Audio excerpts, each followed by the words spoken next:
Well, hello and welcome everybody to the first installment of Instacart's new Algorithms Research Seminar. In this seminar, Instacart invites accomplished academics as well as practitioners to speak on state-of-the-art research topics in e-commerce. Today, we're extremely excited to have Professor Harikesh Nair of Stanford University give the first presentation. He's going to speak on experimentation and causality in modern digital marketing. Professor Nair has an impressive background in both academia as well as business. His work has been published in essentially all of the top marketing journals, including the Journal of Market Research, Management Science, Quantitative Marketing and Economics. And his work has received extensive coverage in places like the Financial Times, the Wall Street Journal, as well as The Economist. He's also worked as the chief business strategy scientist at JD.com, one of China's premier online e-commerce sites. In his career, he's won a tremendous amount of prestigious awards, including being named one of the first most outstanding business school profs under 40. As you can probably tell by now, I could easily fill quite a bit of time just talking about his accomplishments. However, I'm going to be quiet in just a second and leave the floor to him. After just one organizational detail, the presentation itself will last about 45 minutes, and then we'll have about 15 minutes of questions from the audience. If you'd like to submit a question, please submit it through our Q&A in Zoom, and we'll try to ask as many of those questions as possible. And now, without further ado, I'm handing over to Professor Nair. Thank you very much, Tillman. That was a very gracious introduction. I really appreciate that. First of all, let me start by welcoming everybody to the webinar. And in the grand tradition of Zoom talks, let me just check that the sound is going okay and the video is going okay. Yeah, okay, great, thank you. It's really an honor for me to be here, and thank you very much to the Instacart team for inviting me to share some of my work. As Tillman mentioned, my name is Harikesh Nair, and I'm a professor in Stanford Business School. I've been there for 15 years, and I am interested in combining data and computing to solve problems in marketing, and the talk is about that. I spent 2 years in industry at JD.com, as Tillman mentioned, and I'm going to use some examples from some of the work I and my team did there as part of helping the JD advertising business grow in today's talk. With that brief introduction, let me quickly share my screen, and then we are off. Can people see this okay? All right, I think we are good. All right, so since this is a tech and analytic audience, I don't have to kind of convince you that modern digital advertising is a very important part of the online economy, and that digital advertising and digital marketing is now a data-driven business. And tech is really revolutionizing digital marketing. Now, within that revolution, what I want to talk today is about a particular piece of that, which is the use of tech-driven and experimentation-driven tools in order to market and automate pretty much all aspects of the marketing campaign cycle. Now, if I think about what I have to do as a brand, planning a campaign, let's say on an e-commerce platform, I got to configure the campaign. For example, I got to figure out what creatives to use, what media to use, what audiences to target. Then once I run the campaign, I need to optimize the campaign. For example, because most modern digital ads are sold via auction, I got to figure out how to bid. I got to manage budgets. And then once the campaign is done, I got to evaluate how did I do in the campaign by measuring things like return on investment, return on ad spend, and think of issues such as what was my brand building and brand capital that I generated. Now, the key point to understand is that modern digital platforms are developing automation tools at scale to solve these aspects of marketing by combining two things, machine learning and experimentation. And what I want to talk to you about is about these two aspects. Now, why should you care? If you're a brand and you're thinking about running ad campaigns, marketing campaigns on modern platforms, you want to take advantage of these automation tools, and you want to understand how these tools work and how they can generate value for you. So it's useful to have some awareness of the algorithms and how the products work. And if you are an advertiser and you are building a fast-growing advertising business such as Instacart is doing, then these are critical products that you want in your advertising stack, in your tech stack, in order to help your advertisers succeed on the platform and in order to grow the business. Okay, so I'm going to give you a few examples of how automation products work and what algorithms work in it, with an emphasis on e-commerce related advertising, such as Instacart, Amazon, or even JD.com. Okay, so that's a brief preview of where we are going. To motivate the topic, let me just emphasize that e-commerce companies are very much in the advertising business. This is a chart of US ad spends last year, digital advertising spends, and you can see that Amazon is up there, the third largest digital advertiser in this country, and that's a worldwide phenomenon. And if you think about why that is happening the case, a fundamental reason is search for products actually now begins on e-commerce platforms rather than on search platforms. And now, since consumer intent is now on the e-commerce platform, it makes sense for advertisers to show ads against that intent directly on the e-commerce platform. A second aspect is that there is a very interesting and important ad inventory available on the platform itself. The platform itself is a publisher of advertising. And then the data that is available on consumer behavior is extremely valuable in the sense that e-commerce platforms have at their disposal actual transaction data, which being reveal preference based on what people actually do is extremely valuable. And then COVID is simply accelerating this trend and blowing it out of the water, okay? If you think about ads at Instacart, if you were on the Instacart website or on the app and you did a search for, let's say, sparkling water, that's what the screenshot is on. You will get a page of listings arranged in a tile. And you can see that the top listings here have a label which says it's featured. These SKUs are featured products. And essentially by the label, what Instacart is telling you as the user is that these are ads that are paid for by the brands that are sponsoring these products. So you can think of them as search ads. So this is a search advertising business. In addition, at different points in the app, you might see banner ads or display ads, which provide information on a variety of products available on the site and potentially lead you to coupons and discounts and interesting campaigns on the platform. Now, unlike certain kinds of ads which seep into your consumption experience by interruption and quite annoying, ads such as search ads on e-commerce platforms actually are quite not annoying and actually quite helpful because they're essentially helping provide users information about what products are available and information about what discounts are available and things like that. So it's actually a positive thing in my view. And for the advertiser, it's actually very important because out of say millions of SKUs, this is probably one of the key ways by which they can surface availability and discounting of products to searching users who are interested in it. So in my view, e-commerce advertising is a welfare enhancing information provision mechanism. So I think it's a really good thing for the platform and for consumers and brands. All three agents in the ecosystem benefit a lot from ads as an information mechanism.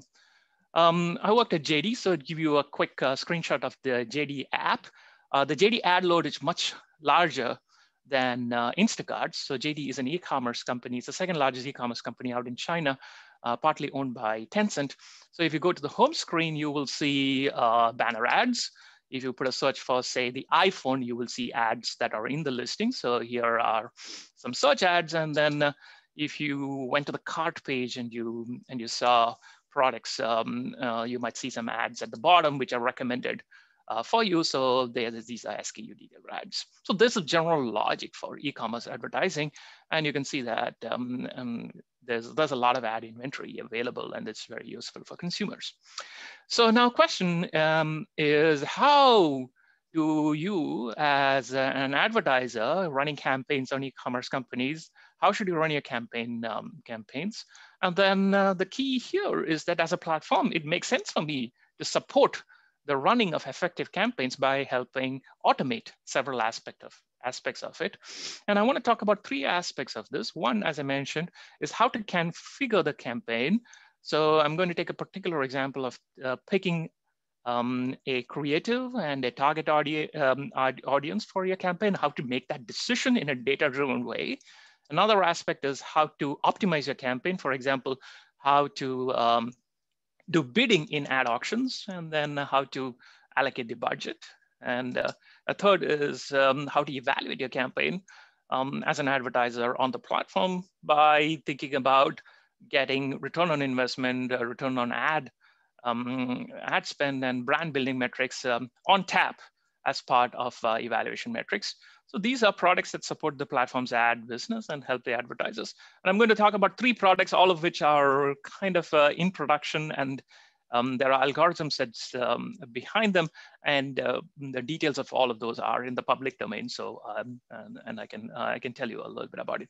The first one is going to be called Comparison Lift, and here's how it works. To understand how Comparison Lift works, let's take a small example. Imagine you are an advertiser, in this case Samsung, which is a very big advertiser on JD, is thinking of a campaign and has 2 kinds of target audiences in mind. Now, because e-commerce companies have transaction data, keep in mind that audiences can be defined on a very, very minute and specialized basis. So one possible audience is, let me target people who browse Samsung store in the last 15 days. So that's one possible audience. Another possible audience is people who browse the Samsung store on JD in this case in the last 15 days, and they browsed cell phones in the last 7 days and added a cell phone to cart. So if I target the first target audience, that's I'm targeting people who have some intent or interest, and the second target audience is basically a retargeted audience because they've added the product to cart. So, and in addition to these target audiences, I have a portfolio of possible creatives or images that I can use to target them. So here are 3 possible images. This is from a real test that was conducted on JD by Samsung. And I got to decide which target audience creative combination I want to use for the campaign that I have. And since there are 2 target audiences and 3 creatives, there are 6 possible combinations. Now I got to decide which one I want to apply to my campaign. Okay. So we built a product called Comparison Lift, and details are in the public domain. So the product is available as an example of products available at many platforms now. It's a self-serve automated ad experimentation product. By self-serve, I mean it does not involve human intervention except for the advertiser coming to the platform and running her experiment on the platform in order to understand which creative target audience works well. Okay, and this is how it would work. The advertiser would log in and then upload a set of creatives she wants to test. It could be images, it could be videos, it could be landing pages, etc. And then the advertiser would choose the target audiences. Now, on large e-commerce platform, there could be thousands of different tags which define a target audience. So you could have lookalike audiences, and you want to allow these target audiences to be specified fairly flexibly. Then you can choose campaign goals. Not all campaigns may be focused on conversions. Some could be focused on clicks. Some could be focused on visitations. Some could be focused on gross merchandising value or GMV. And then the advertiser clicks go, and we will run the experiment in the back end on the complex auction-based system of the e-commerce company, and reporting will be automated. So this is how the experiment will work. What we will do is we will go in and then randomly show different types of creatives. In this case, there's 3 creatives to different types of target audiences on the ad slots that the advertiser is interested in. Okay, so randomization is going to be key to the solution. But randomization in and of itself is not sufficient in advertising campaigns, because when data are arriving sequentially, it does not make sense for us to keep the experimental design fixed, which means that it does not make sense for us to keep the amount of traffic that is going to each of the different creatives and arms fixed during the experiment, because early on we might learn that some arms are actually doing pretty poorly, that certain target audiences are not, certain creatives are not doing that well. So as I learned during the test that some creatives are not doing well, it makes sense for me to reduce the cost of experimentation to the advertiser, to reduce the amount of traffic that is going to that creative and increasing the amount of traffic that is going to the creatives that are performing well. I'm not going to shut down the traffic that is going to poorly performing creatives, because who knows, maybe those creatives are actually good and there's not enough data accumulated to verify that with sufficient statistical precision. But I'm still going to allocate more traffic to the ones that, as of that point in the test, I have figured out is doing better for the advertiser, because I care not just about inference of which is the best arm, I also care about the cost of experimentation to the advertiser. And this is a critical point. The reason this is a critical point is that experimentation involves costs. And in order to get impressions in this experiment, the advertiser has to pay money in ad auctions, and that could be pretty expensive. And one of the fundamental friction to adopting experimentation is the cost of experimentation.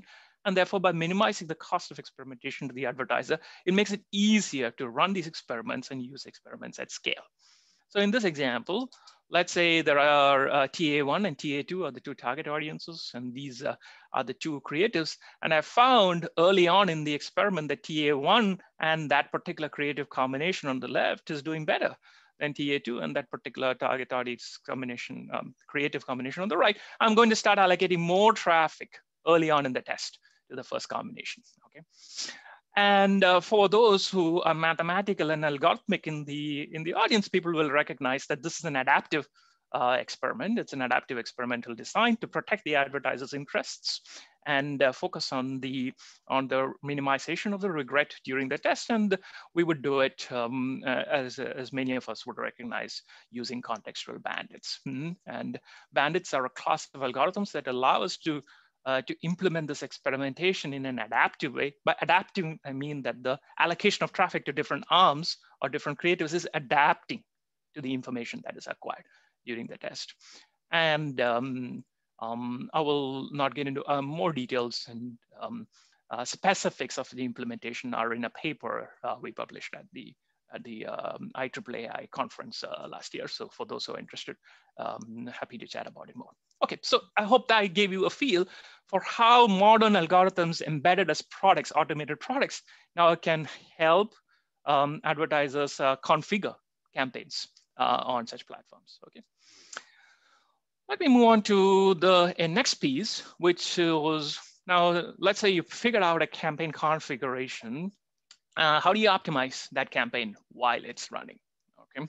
And this particular product and algorithm that I'm going to talk about does bidding, okay, which is how to bid, learning to bid in complex advertising auctions. And if you don't get the bids right, because you have different kinds of bids for different kinds of audiences, you can end up hurting the return profile of a campaign quite poorly.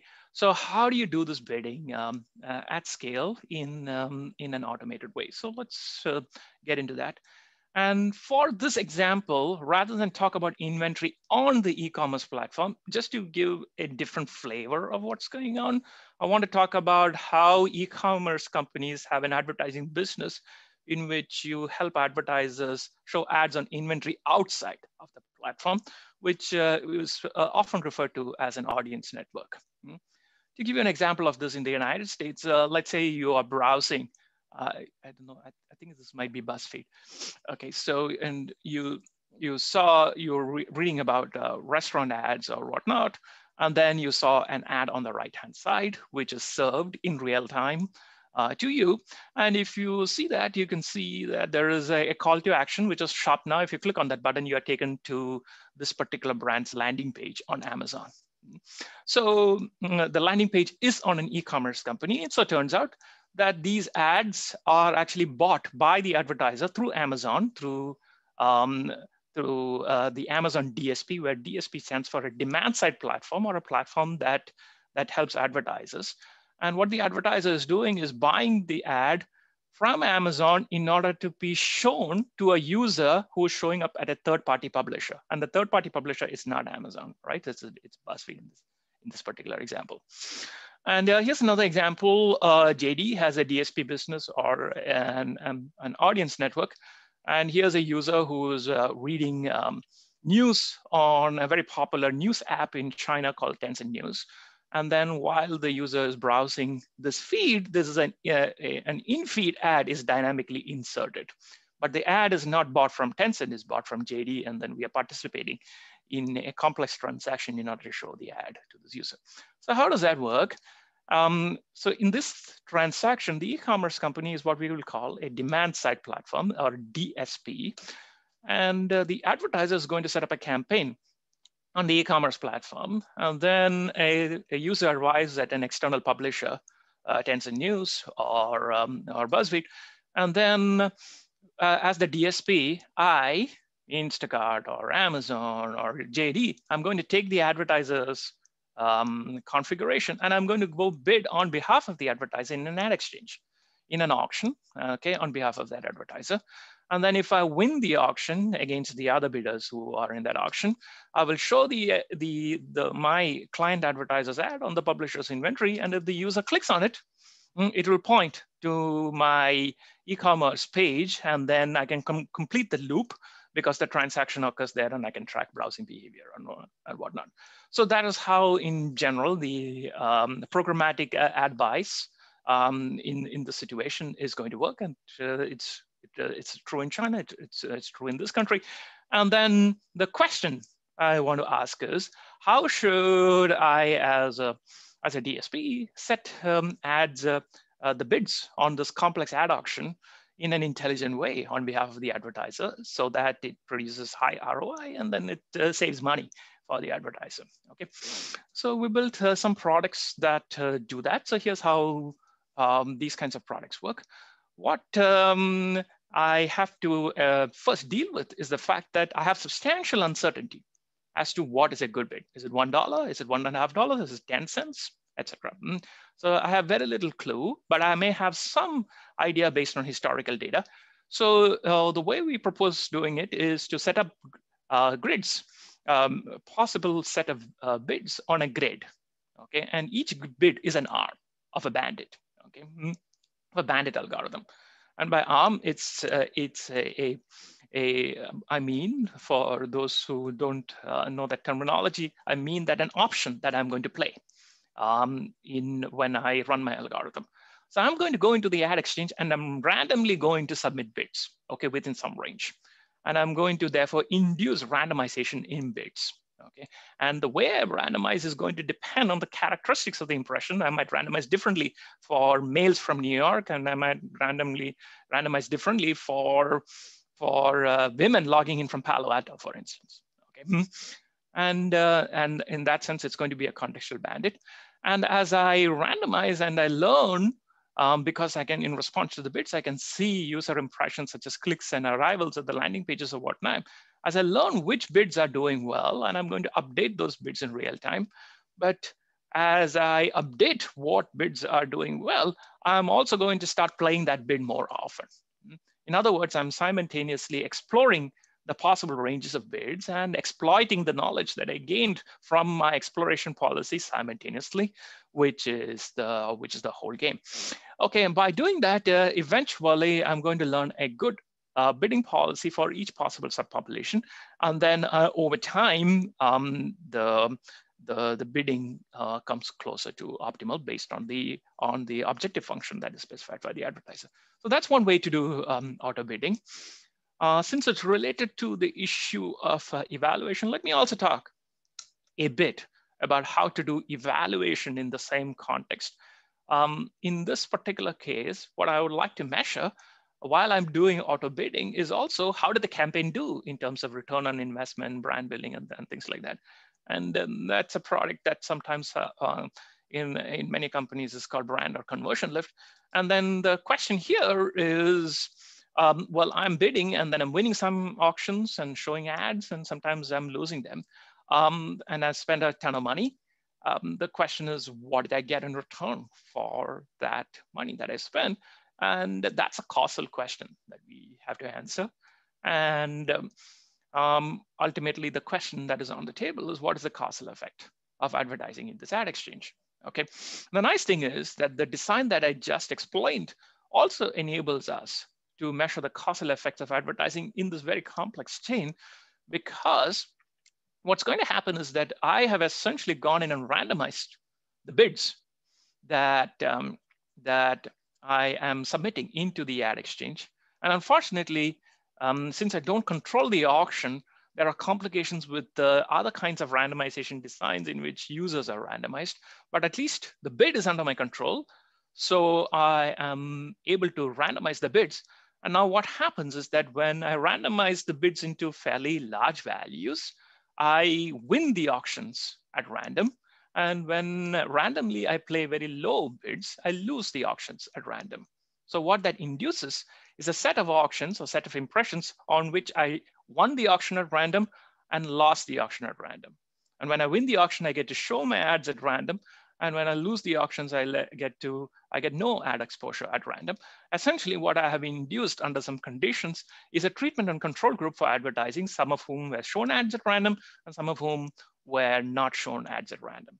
And then we can track user behavior for those who end up getting ad exposure at random and those who did not get ad exposure at random. And then based on that, we can, since we can track the behavior and complete the loop as an e-commerce platform, I can develop return on investment, return on ad spend, and other brand building metrics and automate the reporting of the causal effects of advertising based on the same design. And I can do it at fairly high scale. There's a working paper on this, which is listed here called Online Inference for Advertising Auctions.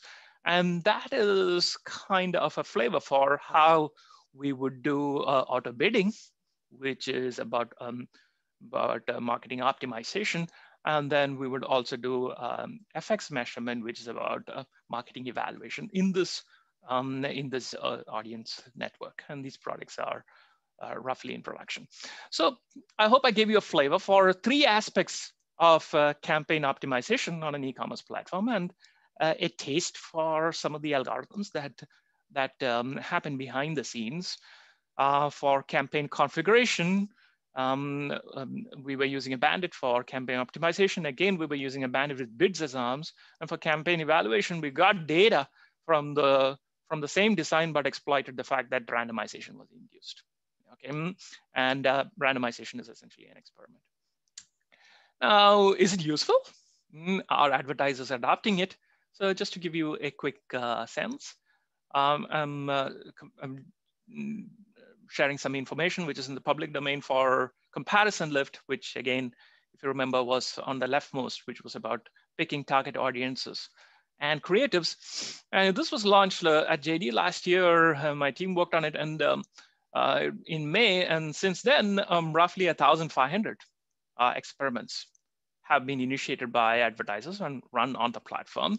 So there's fairly large-scale take-up by the advertisers running the business. The green line shows the number of experiments that happen on a monthly basis, roughly 100 to 150.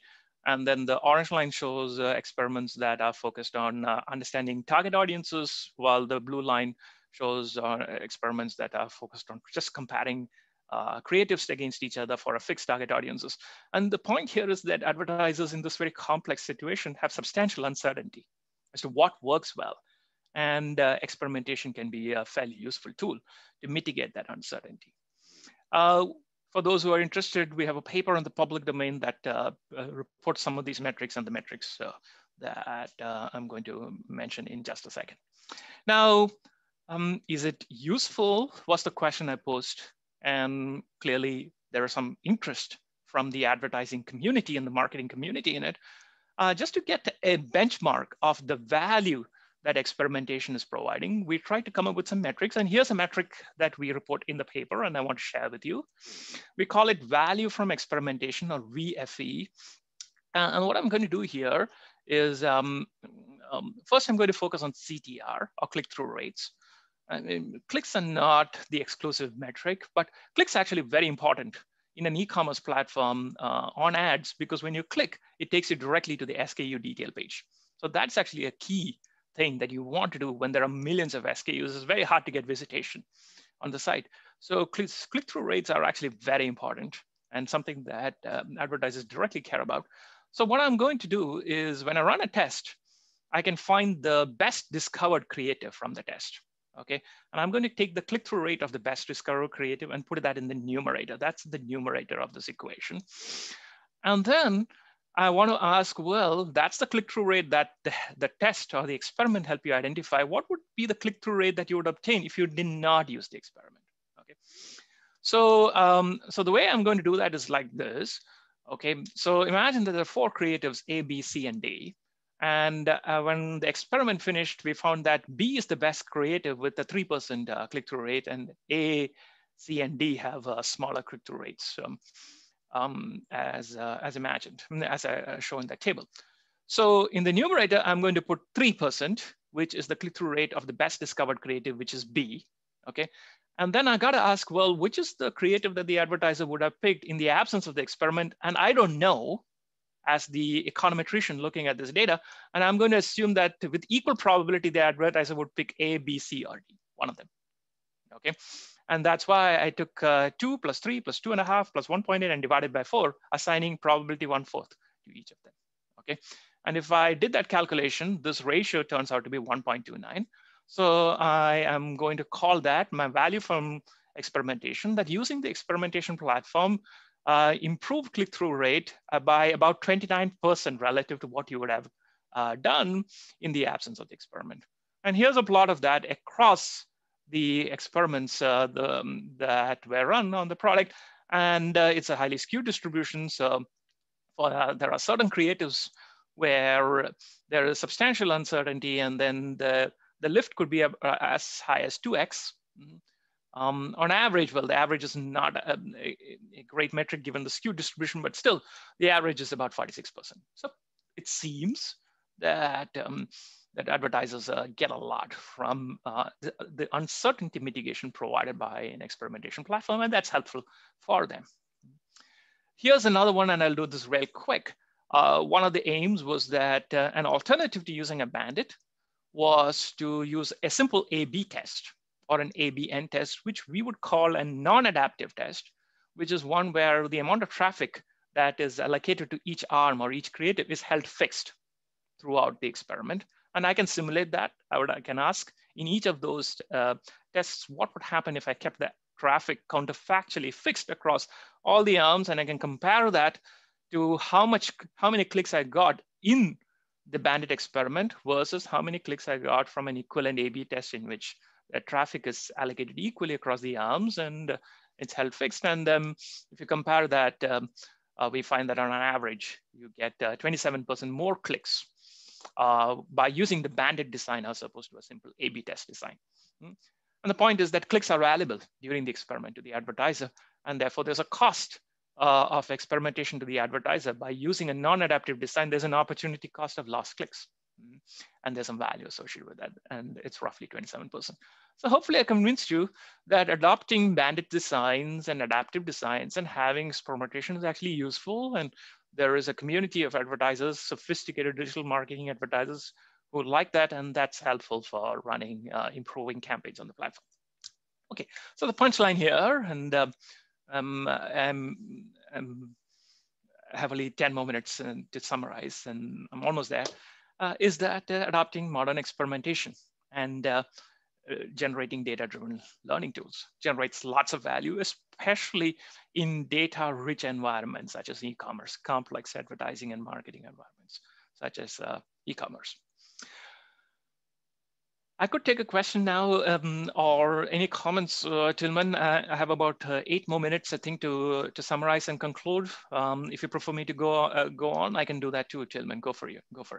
It's completely up to you. Okay. I think questions are coming in right now. So how about you do the rest of the presentation first, and then we go to the question.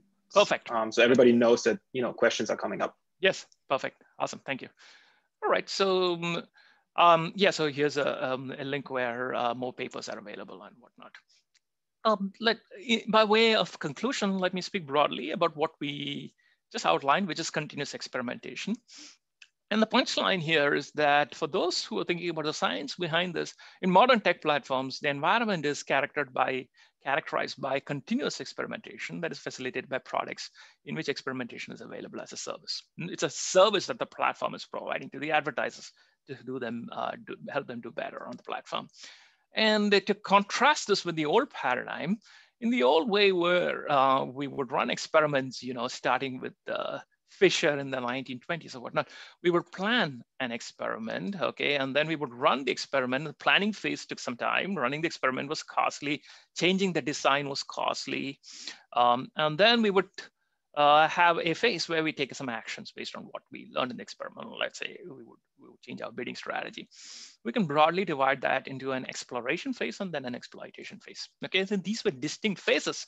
And it took time to run these experiments. But in a modern digital advertising markets where data are arriving sequentially, it's very easy to change allocation of traffic across arms. It means the experimental design can be changed very fast. And there is a huge role for sequential inference. Experimentation and exploitation, it makes it logical that it happens simultaneously rather than sequentially, okay?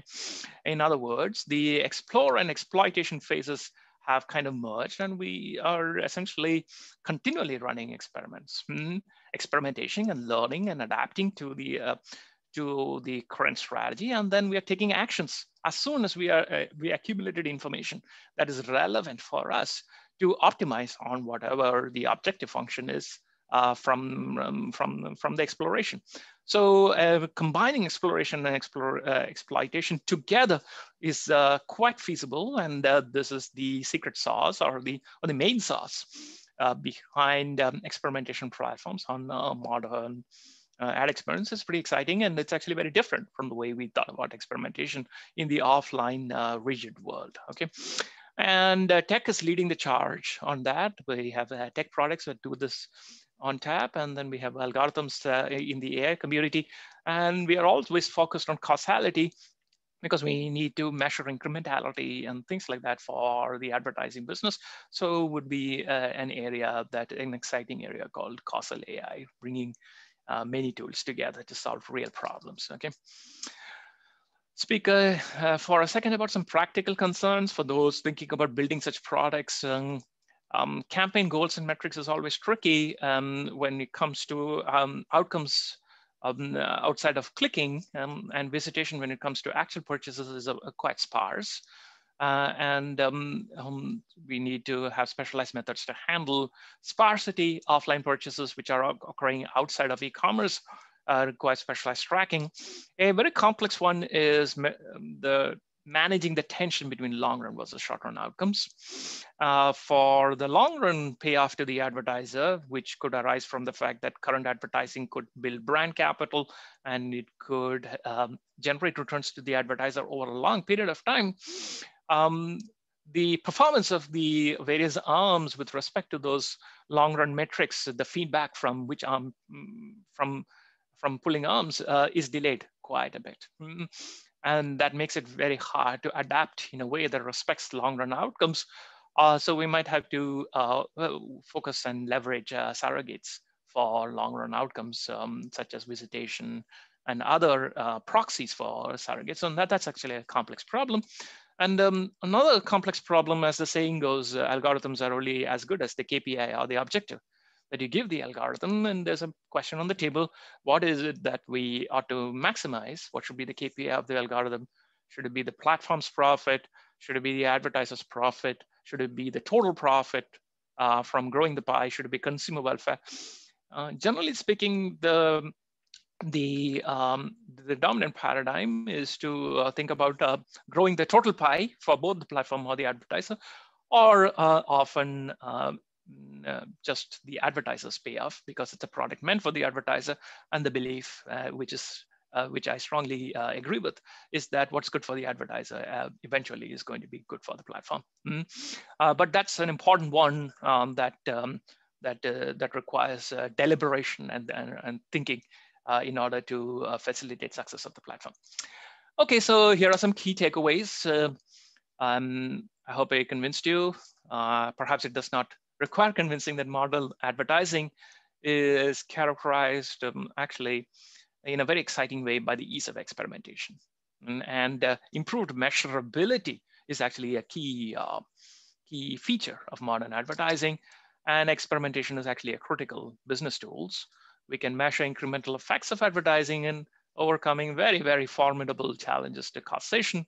And at the end of the day, it's not as much about the statistics of measuring an effect, which is 0.9 versus 0.8 or whatnot. It's all about the confidence. It's about confidence that if it's not working, it's not working. If it's working, it's working. But I know what is working and what's not. And I know what I'm getting. And that kind of confidence is actually very important for growing an advertising business in a world where there is so much uncertainty. Okay, so confidence building is very important, and experimentation is actually a very good tool when combined with good algorithms. Experimentation is increasingly provided as a service by platforms. It makes sense for the platform to do it because the backend is so complex with so many auctions and whatnot. But when provided and it is working well, it can be a critical foil to the advertising business. And when you think about experimentation, don't think of it as static experiment and then do something and be done. It's continuous automated experimentation is the norm, and that's what's needed. And there are good ways of doing it. And when you think of it that way, the mindset has to change of experimentation and exploitation happening simultaneously rather than sequentially. And by exploitation, I mean leveraging the information that I gained from the experiment as soon as I got it. And we can do that algorithmically now by learning and by fusing learning and earning together via things like bandits and other reinforcement learning algorithms. For brands who are in the audience and thinking about it, it's obvious that advertising and marketing is increasingly data and tech driven, and modern markets are very data rich and many tools are available. It's probably not a good idea to allow only the tech platforms to be the sophisticates in the room. That is probably not good for the ecosystem. It's really critical that brands develop in-house capabilities and understand the algorithms, the data, and the tools and the methods well, so they understand what to use and what not to use, and they understand the boundary conditions of these problems very clearly. And so I personally believe that there's a large gain from a productive collaboration between academia and practice here on that dimension. And that's it. Thank you so much. I appreciate the opportunity and hope that was interesting. And over to you, Tillman. Harikesh, thank you for this extremely insightful presentation. As I can tell from the audience, we have a bunch of questions. Let me just jump right in and pick some of those. So several questions basically fall into the domain of, you could say, interaction between algorithms. For example, we have one question by Victor Evdokimov. How can we make sure that experiments that are being run by different advertisers on the same platform won't skew the results of each other? For example, the strategy of bidding in the stable state will be different from a strategy during experiments. How much does this depend on the size of the market and so on? Do you have a take on that? Yes, actually, that's a very important question. And thanks for that question. This is becoming a huge issue on a lot of platforms, and generally speaking, pertains to the issue of interference across experiments and general equilibrium effects of experimentation. And there are lots of people working on it. The particular issue that the questioner was asking about, we actually have a paper on that. What happens when multiple experiments are running on the platform, and what kind of interaction effects arise in that kind of platform? It's called parallel experimentation in an advertising marketplace. I'm happy to share it with you, Tillman, if that's helpful. And the fiction, at least in the ads world, was I can independently randomize users into different experiments. And I can measure the treatment effect of ad exposure in one experiment by contrasting the behavior of the control group to the treatment group. And that fiction, actually, I think, or folklore, relied on the idea that there are no interaction effects.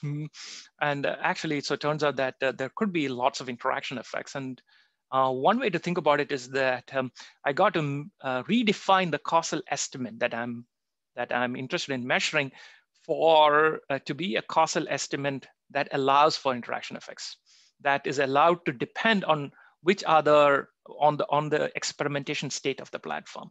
When the experimentation state of the platform, which is what the others are doing, will change, the causal estimate that I estimate from the experiment will also change. So we can't pretend that it does not depend on what else is going on in the platform. But once we accept that it depends on what else is going on the platform, we got to now take a stance on how it depends, and then we can define a treatment effect. And it's possible to actually measure that treatment effect. So that's a short answer, perhaps not as satisfactory as required, but that's one way to react to that. The other question is like, what happens in steady state might be different from what happens when things are changing and bidding is potentially non-stationary. Well, I think that is a complex one for which no good solutions are out there yet. But you just have to accept the reality of the situation, that the environment is non-stationary. that there is a lot going on, and there is no such thing as a steady state, probably. And my reaction to that, and you may have a different one, is that that is an argument for continuous experimentation. You want to retrain the models, and you may want to do continuous exploration at all times, because the environment is actually quite stationary, featuring lots of entry and exit changes in bidding strategies or whatnot. So that's my reaction. Yeah. Got it. Very, very interesting. I think, let's see. One of the questions that relates to the same is basically doubling down on this. It's not only the interaction between advertisers that might skew the results, but what happens if you basically have an adversarial advertiser that tries to explicitly exploit the fact that everybody's running bandits? Yes, these are it's awesome. These are very technical questions, but we can write down an adversarial version of the bandit that provides some guarantees for what will happen in a situation where there is an adversary doing that. There are versions of it. I'm not aware of implementations of that in a scalable way that is in production at a major tech company yet. So there are papers on that.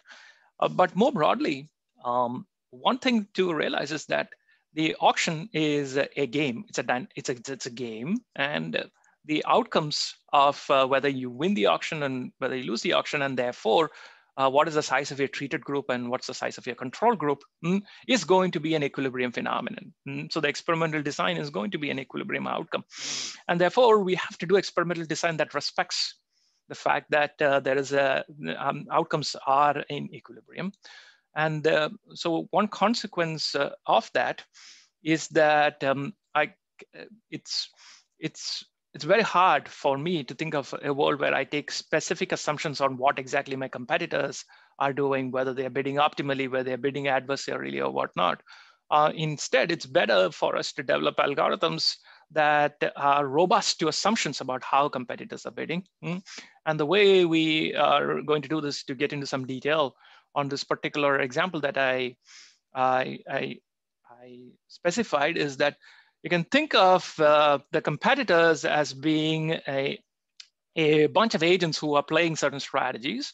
And then what I care about in a second prize auction is an order statistic of that, which is the second highest bid against which I'm playing. And then what is required for me is to have beliefs about how the second highest bid evolves, or what is the distribution of the second highest bid. And then I got to play against that. If I beat the second highest bid, then I win, et cetera, et cetera, et cetera.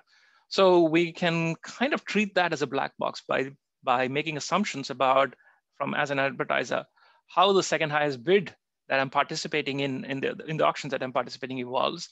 And that's one way to summarize it. That may not be a perfect one, but that's a standard device that is used to do inference in these kinds of things. And the paper will have more details. Okay, hopefully that was interesting as a response. Yeah, absolutely.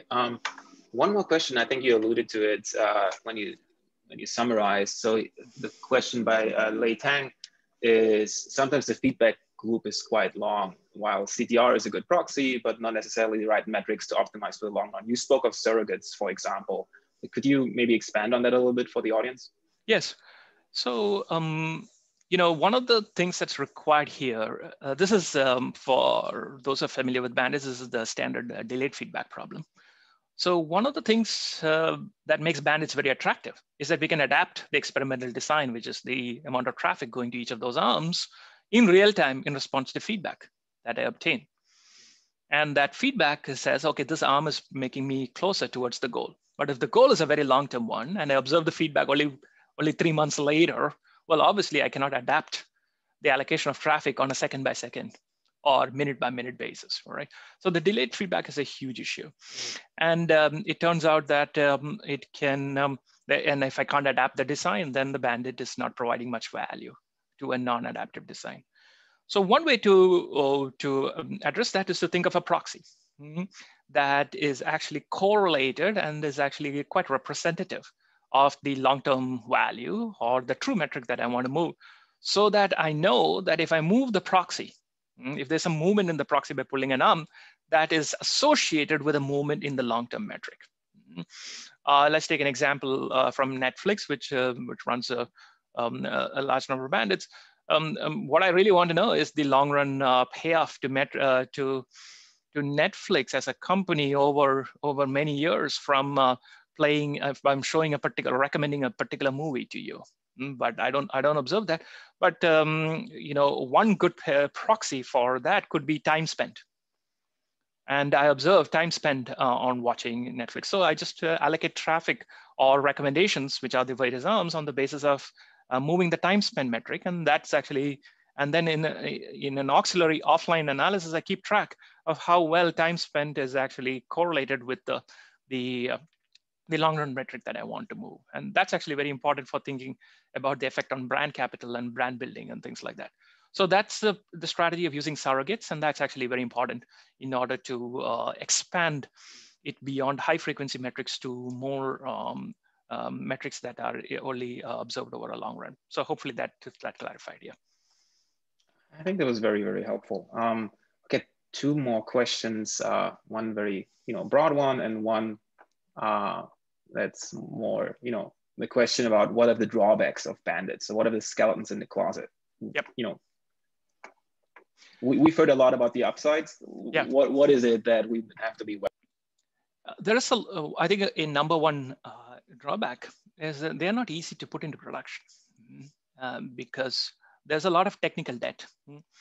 And the reason for the technical debt is bandits are not an offline system, they are a real-time system. You got to process data, that is the feedback, which is the clicks and the arrivals and the visitation in real time. And then you got to adapt the experimental design, let's say how to bid in real time. And then latency can be very problematic. And so the technical debt associated with building up that infrastructure is very high. For sophisticated platforms that already have a real-time infrastructure, it might be easier, but for platforms that are still developing their tech stack, where model training is happening usually at night, offline, and not in real time, it involves a fair amount of infrastructure. So that's one in order to make it work. And then another one with the bandit is the delayed feedback problem that I mentioned. So it now requires you to build auxiliary models of what are the surrogates and test out which surrogate taps appropriately to the long-run outcomes. So those are two big ones. There are some others, which is, for complex bandits, for example, the ones that we use involve some kind of Markov chain, Gibbs sampling and Markov chain Monte Carlo outside of the range of the simple Bernoulli bandit. Now, what happens is that as you collect more and more data, the algorithms have to use all the data from the beginning, and then it becomes slower and slower and slower because yes, you're allocating more and more data.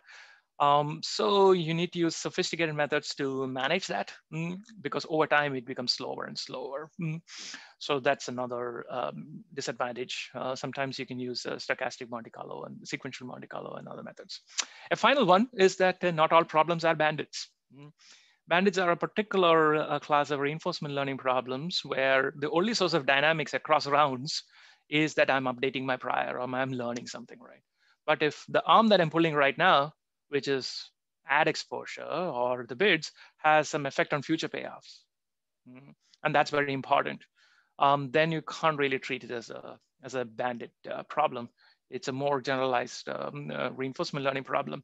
Unfortunately, while we know how to run good RL algorithms, we still don't know how to do good inference with those problems. And so I think that part is a little further away for us as a community. Yeah. So those are just a few. Okay, thank you for pointing out that bandits are not easy to implement. So now a good closing question comes from Joey Dong. So you've talked about the frontier of algorithmic marketing. What's beyond? Like, what comes next? in terms of, that's an interesting question. I said it's a very vague question, but maybe a good closing one. So what are the big things that algorithms can maybe solve in the future, but are yet not good at? I think, excuse me, I think we need to start thinking very deeply. And I think obviously good organizations are all thinking about it. How can we embed good marketing and good algorithms within a framework that works for society? It's actually an important question. I think marketers and data-driven algorithms people, such as perhaps you and me, Tillman, we have been very excited by the power of the algorithm and the value of the data for doing good marketing. But at some point, the issue about the privacy and the use of the data and the way in which it affects the social good is something that we have to think very deeply about. And I think the idea that we should shut down all data collection and then we can't use algorithms in any way is actually not good for society, because it can have serious welfare consequences. For example, in some experiments that we have run, when we shut down the use of data or algorithms, what we find is that on the e-commerce platforms, the really small mom and pop stores or the small stores get hurt quite a bit because they actually have quality, but not as much quantity. And therefore, in the absence of advertising, targeted advertising, they get very little visibility to consumers. And to the extent that what advertising is doing is information, providing information, I think not using data in some fashion can be very problematic. But at the same time, because of all the concerns that we have about privacy and embedding marketing in a way that respects and is helpful for society, I think we have to think about a way to find a good viable medium for algorithmic marketing that can respect what's good for users and what's good for the platform and good for this for the brands. So what exactly that trade-off will vary from country to country depending on the norms of society and the norms of business. And I think we are yet to discover that a good model for that in this country. So I think there is a responsibility to discover that. I would say that is a really important tool. I have personally been interested, though I'm not an expert, in tools such as differential privacy and things like that, which enable us to use algorithms while maintaining anonymity and things like that. So I think science will have a big role there. But that's just a reaction to that big picture question. Hopefully it satisfies. Absolutely. I think this was a great closing statement, in particular in the current times. So I want to thank you for giving this presentation, answering the question we had from the audience. I also want to thank the audience for asking some really great questions. And we will likely have more of talks like this in the future. So keep your eyes open for announcements either on Twitter or on LinkedIn. And with that, I want to close by just thanking Harikesh again for giving a great presentation and sharing all that knowledge with us. Thank you. Thank you very much. Appreciate it.